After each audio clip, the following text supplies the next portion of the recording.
So a number of people in our comment section have come at me since I had published a video on Dr. Radebe asking some questions about some of his beliefs. Now, a lot of people have said, you're not an expert in African spirituality, and therefore you can't actually be commenting or teaching people on African spirituality.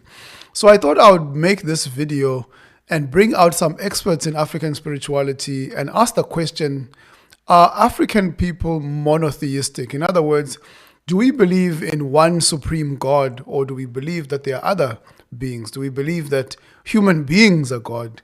So what is the traditional understanding of God in African spirituality? So before the missionaries came, what did we actually believe about God? So that's the question that we're asking today, and I'm going to play a number of clips from different people who are scholars of African spirituality, but you will find that all of them have completely different, contradicting answers as to this question. So it makes you ask the question then, can we actually know about God if we're believing in African spirituality? So here's our first clip. But history tells us that as Africans, we were pagans. Before Christianity was brought to Africa, we were worshipping demons and witchcraft and all these things. All African, when you pick up the book, by the way, there's a chapter I put there for African names of God in the African space. And when you get to that chapter, you discover that African traditional religions are all monotheistic. Unkulunkulu, Umvelingangi, Mudimu, Ramasedi, Ngari, Gainyame, Onkopon, all those names. They don't talk of a plural God. When the white men found an African kneeling under a tree in prayer, they said he's worshipping a tree. So according to Bishop Maponga, all African tribes are monotheistic. They all believe in one supreme being, and that in his mind, in the book that he wrote, that this is the traditional understanding. Now I want you to watch as Dr. Radebe gives you a completely different take that completely debunks what he just said. Cause awukho la ngoba waqhamuka kumdali wavele waqhamuka ubuya kabakini. Yes. Ekumele ke ubahloniphe qala. Ngeke uzuthi uyohlonipha umdali ungakahloniphi idalwa zakini.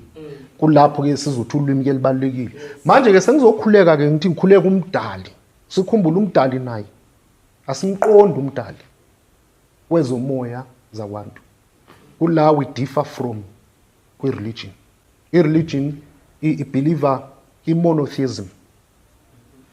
African spirituality sihamba ne polytheism. African traditional religions are all monotheistic. Meaning ke manje lapho religion would believe in this one God, etc. In polytheism sikholelwa kumdali nezidalwa. Asimqonde ke thina ke in African spirituality kumdali ngenhlonipho. Siya kidalwa. Idalwa qala kube izona eziya kumdali. Manje ke le idalwa must relate kimi. So Dr. Radebe has a completely different take than Joshua Maponga in that he says it is the supreme being, but it's also other gods that are lesser than that. And he's very big on his tunywa, which is these sort of angelic / deities. And you can just hear that what Joshua Maponga or Mr. Maponga is saying, that it's monotheistic. No. According to Dr. Radebe, it is polytheistic. It's a number of gods, a number of deities. So which one is the truth? Which one should we take? That's the question that we're asking. Very interesting, Dr. Radebe is mentioning that when you communicate to these deities, you can't communicate in English because somehow these deities are Zulu or Xhosa or what language are these sort of lesser gods? How is it possible that they won't understand you when you speak in English or when you speak in whatever language? Because I'm assuming that they are neither black nor white if it is Tunywa or it is Dalwa or whatever. I mean, because these are not the ancestors. So I cannot understand how spiritual beings can only relate, in terms of relating to us only in an earthly way. So that's one of the big question marks that I have about this. So I'd love people to teach me in the comment section and explain to me how spiritual beings can only relate in an earthly way where they only communicate or understand one particular language but won't understand you in another language. Africans have no God. Africans have no understanding of the word God. Africans have no way of worshiping God. uNkulunkulu, umvelinqangi, Mudimo, Ramasedi, Ngari, Gainyame, Onkopon, all those names. They don't talk of a plural God. And a lot of people have commented in the sections, Uguti, in the comment section, Uguti, we are teaching atheism, we are teaching anti-God philosophies, and Africans have no God concept. Because in Africa, we see God in us. The next man is a God. Sikholelwa kumdali nezidalwa. Asimqonde ke thina ke in African spirituality kumdali ngenhlonipho. Siya kidalwa. Because you are seeing him and the community within him, the spirit that lives within the flesh, which is the same spirit that is within me. This is the oneness of Ubuntu. Umuntu ngabantu. I am because you are, and you are because I am, and it's not because of something in the sky. Let's stop looking for God in the sky. God is in our hearts. Give thanks. A completely different take from Abba Ayalew. He's saying there is no God concept in African spirituality. Africans have no God concept. And he takes it a bit further. He says, God is not in the sky. And that's very interesting because Joshua Maponga or Bishop Maponga or former Bishop Maponga, Mr. Maponga, says that actually Africans are monotheistic. Dr. Radebe says they are polytheistic. Now Abba Ayalew says, no, there is no God concept. You are God. So the whole thing, Patla and going through his Tunywa and Imboni and all that thing, he's saying, no, you don't have to. You just speak to yourself. Speak to the wind, right? So which one is it? Because we'd like to know the truth. We'd like to understand African spirituality. What is the actual a view on God, the view that was held before the missionaries? What is it? Now, Abba Ayalew ends by saying that let's stop looking for God in the sky. Now, you're about to watch Mkhulu Ntsingiza completely debunk what Abba Ayalew has said about God being in the sky and actually saying God is in the sky. Power, this book, it's in understanding. That is spiritual knowledge. Because when you plug yourself and reconnect yourself with that spirit, imagine how many years Ikemet fell. Thousands of years. And how many people, Abase Africa, Basa Dumisa Umvelingang, in his purest form, or her purest form. Bangad. Imagine again, Umvelingang utini, Megasbuga tina, see creation yaki, simflated. Ufunu kumjela kuti Africa is olunga. Angeki lunga because we are disconnecting ourselves from the source of power. There's no other source of power in the world except Ilanga. Umvelinga, Amata, Ramasedi. Oh, Kokobet, you told us, Guti, that is the creator and nobody else.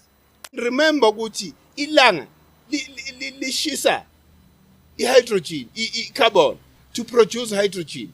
And when Anami, everybody else, DNA is bonded by hydrogen. So as long as Ilanga Lilapa, Siapila. I am because you are, and you are because I am, and it's not because of something in the sky.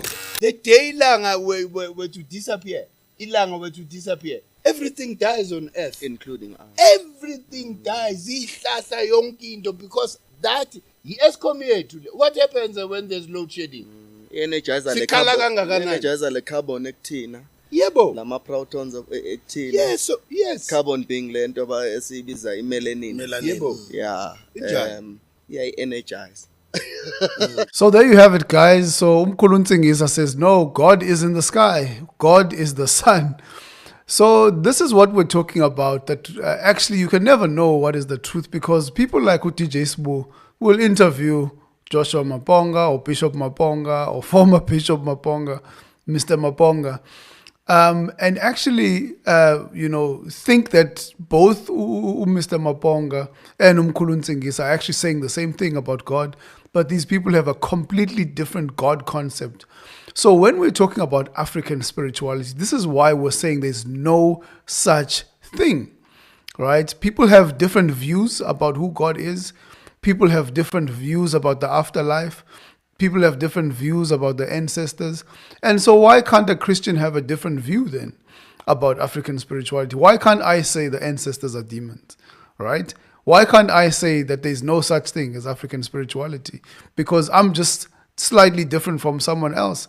In fact, my view, actually, if you were to compare the three gentlemen who were speaking, I would take more of the take of Abba Ayalew and say that Africans have this principle of continuation, where God, creation, and humanity are all one. It's all linked. You are creation, you are God, and God is you, God is creation. This is all linked. For me, that is actually a much more accurate depiction of what African spirituality is. It actually doesn't exalt God, but exalts humanity. It doesn't exalt even humanity in relation to creation, because we find human beings bowing down to chickens, going to mountains to worship. Something in Christianity that we're saying, man, we're made lower than the angels, but we're greater. Definitely, we're the crown of creation.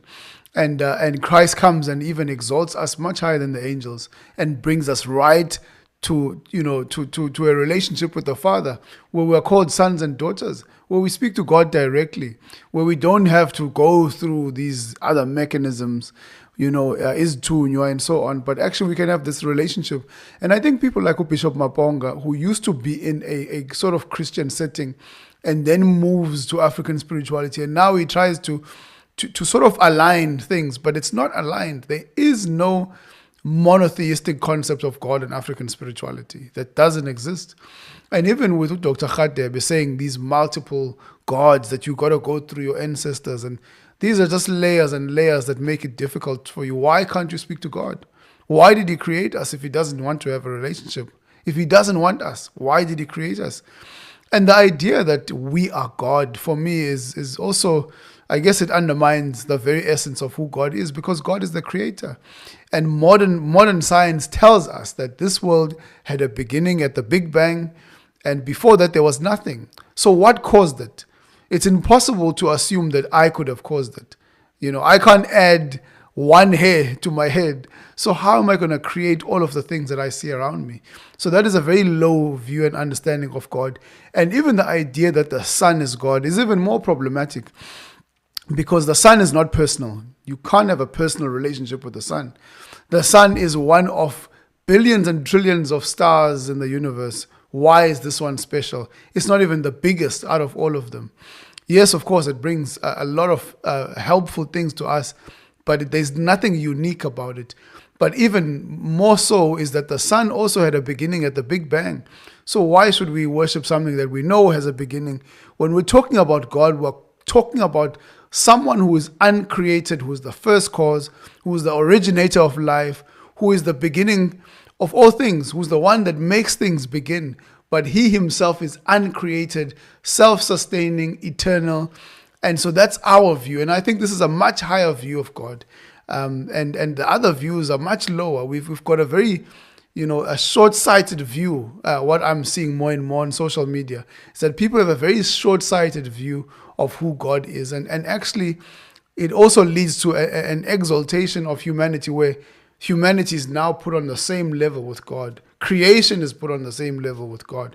But I think Christianity brings us to true worship, to that one true God, the God of Abraham, Isaac, and Jacob. Not the moon, not the stars, but the one behind the stars, the one that created it all. We'll see you guys on the next video.